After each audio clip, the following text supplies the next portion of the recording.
Aditya L1 का सफर जो है उसे यहां पर हम डिकोड करने की कोशिश करते हैं। प्रजापति जी आपके जरिए और आलोक जी आपके जरिए चलिए इस ग्राफिक्स का सफर हम शुरू करते हैं। कक्षा है, ये पहली कक्षा है, निचली कक्षा जिसको बोलते हैं। हाँ। इसके बाद इसकी वेलोसिटी को बढ़ाया जाएगा और यानी अपनी इसकी जो परिधि है वो बढ़ती जाएगी। यहाँ पे ये परिधि बढ़ती जा रही है। हाँ। ऐसे ही तीसरी आप देखेंगे तो ये जो डिस्टेंस है ये कम है काफी, जो पृथ्वी से, जिसको एपोजी और पेरिजी बोलते हैं यहाँ पर। अच्छा, हाँ। तो ये जो पेरिजी है क्योंकि डिस्टेंस यहाँ से बढ़ती जा रही है, यहाँ पर अगर हम देखेंगे तो डिस्टेंस काफी कम है। 5 कक्षा पूर्ण करेगा इसके बाद इसको बाहर, इसके पृथ्वी की जो कक्षा है उसे बाहर फेंक दिया जाएगा। उसी को पृथ्वी की निचली कक्षा कहा जाता है। और ये जाएगा फिर सूर्य की ऑर्बिट में यहाँ पे एंटर कर पाएगा। ऑफ इन्फ्लुएंस L1 की पॉइंट के बाहर निकल जाएगा। और ये L1 पॉइंट की तरफ बढ़ जाएगा जिसे पार्किंग पॉइंट कहते हैं। 110 दिनों की दूरी तय करने के बाद में ये 110 दिन तक चलेगा ये, और फिर ये सूर्य की कक्षा में प्रवेश करेगा जो L1 जो हमारा हेलो पॉइंट जिसको कहा है L1 के आसपास को। हाँ, और L1 पॉइंट ही क्यों, इसका जवाब क्या है? क्योंकि गुरुत्वाकर्षण नहीं होता यहाँ पे। पृथ्वी और जो सूर्य का जो गुरुत्वाकर्षण बल है, हाँ। वो और जो ये आसपास घूम रहा है वो लगभग सेंट्रीपिटल फोर्स बराबर हो जाएगा, जो कि इसको इक्विलिब्रियम या एक स्थायी अवस्था में ले आएगा। ठीक है, क्या पता लगाएगा आदित्य L1? अब आप जरा ये समझ लीजिए, सूर्य का अध्ययन करेगा, कोरोना वायुमंडल की भीषण गर्मी का अध्ययन होगा। सूर्य की परतों से ज्यादा गर्म क्यों है ये पता चल पाएगा।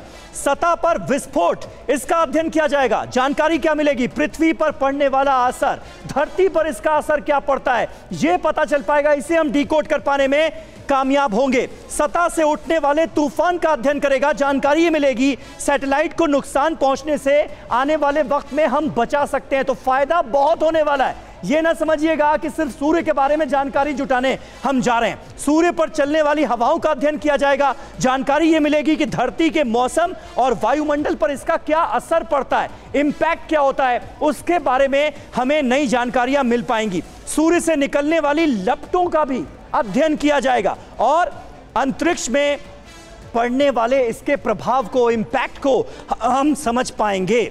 वायुमंडल में उतार चढ़ाव का अध्ययन किया जाएगा।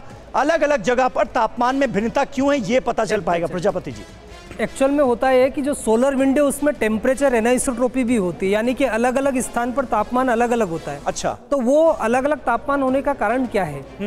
और वो तापमान बहुत ज्यादा होता है, लगभग 10 से 20 लाख डिग्री केल्विन होता है।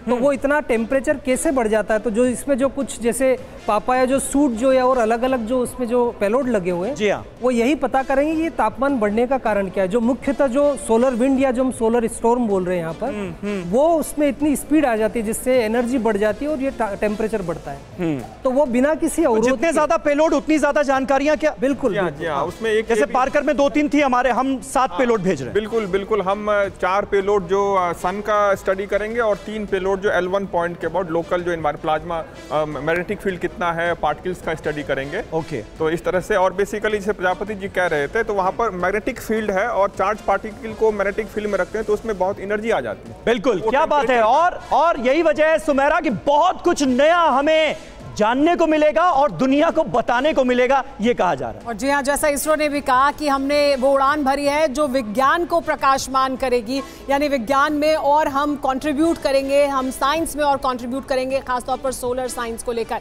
लेकिन हम क्या कुछ आगे और होने वाला है, ये उसे एक बार फिर से अपने दर्शकों को बताते हैं।